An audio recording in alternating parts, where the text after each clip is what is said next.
Hello, my name is XONEVANT. Today is Tuesday, January the 6th, and we're going to revisit Uncharted 4 today. We had some new information come out today about the story and new characters and things of that nature, so let's get right into it on today's Daily Dose.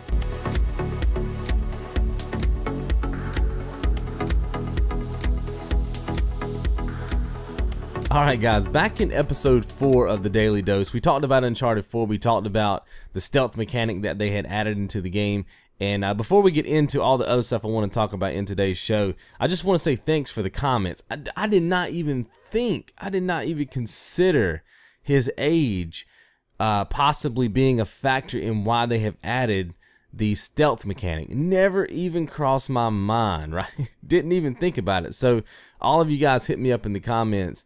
That was a game changer for me. Like now I think totally different about that gameplay mechanic, and I think Dormouse03, L1 Gaming, you guys were even saying, yeah, and they may even try to tie that into, you know, the actual story, right? That like there might be a section in the game where he makes a comment about being more stealthy, maybe, right, because of his age, or maybe I'm getting too old for this. You guys know how Nathan's always got that banter back and forth. So you know what? Hey, that is great, man. Like I said, I wasn't being negative about the stealth mechanic. I was just a little bit concerned as to why they might be putting it in there.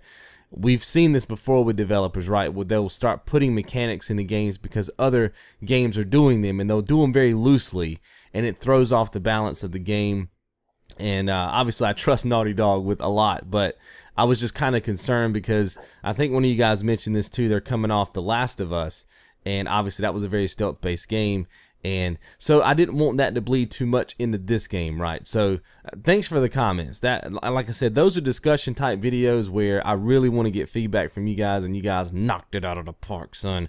So here's what we know so far, and this is all coming from an article up on IGN. They're actually referencing the February issue of Game Informer. That's where they're getting all their info from. What it's saying here is that the story does pick up 3 years after the events of Uncharted 3, which for some reason I thought it was farther out than 3 years, right? I thought it was a longer gap between Uncharted 3 and Uncharted 4, but that could have just been me reading some speculative article back in the day when the trailer was released. But for some reason, I thought that gap was a little bit longer out. So, but it's actually 3 years after Uncharted 3. Drake has settled down with Elena, which we got that reference at the end of Uncharted 3. So that's not really too much of a surprise. But here is what is very surprising, and that's the Sam character.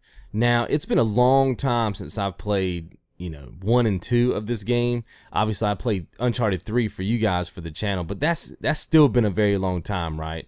And my plan is to go back and play all 3 before I play 4, just so I can get that refresher course, you know what I mean? But can anybody tell me in the comments if there was ever a reference to a brother? I don't know that there was, and if there was, maybe it was so brief that, you know, unless you play the game multiple times, you may not actually pick up on that. But if you know if there was a reference to a brother character, let me know in the comments, because when I play back through, I would love to kind of make sure I focus on that, right? But it caught me off guard when I saw the Sam character. I just thought that it was going to be, you know, in the demo, right? At the end of the demo, you get to see him, and I was like, well, that's just probably the villain, or you know, maybe that's the voice we heard from the trailer. Like, you know, my mind was running in a bunch of different directions. Or maybe that's just an henchman, right? Something like that, working for the villain. And then they started talking brother talk, and I was like, oh, showtime. Nathan then got him a brother, baby. And that's what it's saying here in this article, that he assumed his brother to be dead, and then now the brother has suddenly come back into their life, right? And that's obviously what is spawning this trip to this, looks like obviously an island, for him to go, you know, searching for some treasure. Now it says here that they're going to be heading to Libertaria, which is a mythical pirate colony in Madagascar.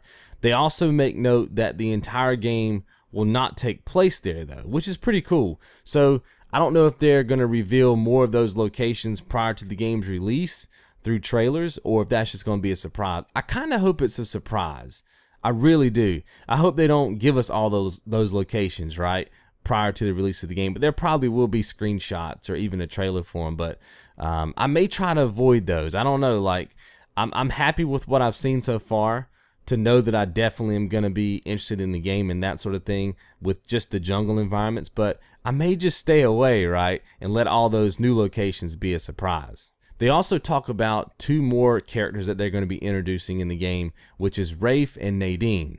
So what I guess is happening right here is Nathan and Sam are going for this treasure, and Rafe and Nadine are also going for this treasure. And so I guess both sides are trying to make it, you know, difficult for the other one to get there first. Now this is the part of the article that I really like, and this will kind of take us back to what we were talking about the other day in episode 4 with, you know, me wondering why they were adding stealth and just concerned that it may not be the action-packed game that I need it to be, right? Just selfishly.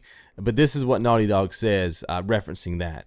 After designing the somber world of The Last of Us, the team had to turn the intensity back up to 11 for a game with Uncharted's level of action. So that's good for me, right? And it goes back to what we were talking about. A lot of you were saying, hey, we feel like the game is going to still keep the intensity there with the kind of subplot that you can be stealth. But, you know, it's kind of like when you play Assassin's Creed, right? Like they want you to play stealthy. And kind of like the subplot there is you can just go kill everybody, right? But obviously they want you to play stealthy. And I think it's just reverse with this game, right? They probably want you to play at an action adventure type pace with the subplot of playing stealthy. And I just didn't want the stealth to take over the gameplay, right? You know, the level of action. And according to this, they're still keeping that level of intensity there with kind of that sub route for you to take that stealth role. And so I think that's a perfect, right? Like I said, and we talked about this the other day, I just didn't want the stealth mechanic to take over or be put in the game too loosely, because to me that would be very damaging to a game like this, right? It would be kind of out of character. But like I said, a lot of you guys were saying, hey, if they build it into the storyline, what? You know, and they reference maybe his age or I'm getting too old for this. I think that would just be a great way to blend it all together. But Naughty Dog says, and it's pretty much ensuring us right here, that it will still be that level of action that we want it to be for an Uncharted game. Now, the last thing they touched on was the environment, and we kind of touched on this the other day too when we talked, is you know, there's going to be one way into an area and one way out, but there are going to be multiple paths you can take, so you can vary up that. And I think that's going to help with the replayability of the game, because you could obviously say, hey, this time I'm going to take the high road every time, or the low road every time, or I'm just going to take the direct approach, or flip a coin and see what happens, right? So that will help with the replayability of the game. He also has new tools like the rope and the climbing spike, which we got to see those in the demo. So that's not really too much of a surprise, but I think it's cool that they've added something in there, right? It also says that he will have to use the rope and the climbing spike, which I guess adds validity to why you have them. They're not just there for eye candy. You'll have to use the rope and the climbing spike to get to hidden parts of the area. So without those, you won't be able to get to those hidden parts. So it makes sense now as to why he has those. They're not just eye candy, right?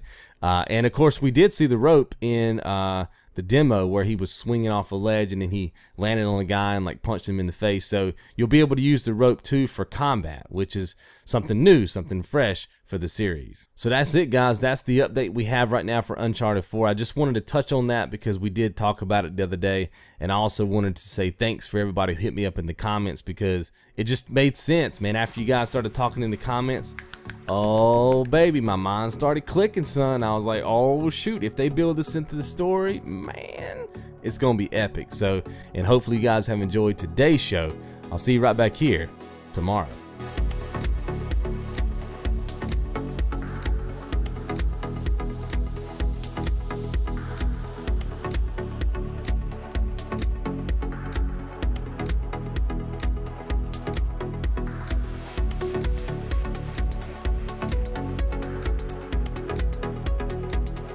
And Maggot Fourth says, I suddenly have an urge to eat pizza. I wonder why. And if you're wondering the same thing, go back and check out a previous dose. I think the answer will be right there for you. But anyway, guys, that's all the time I got today. I'll see you right back here tomorrow.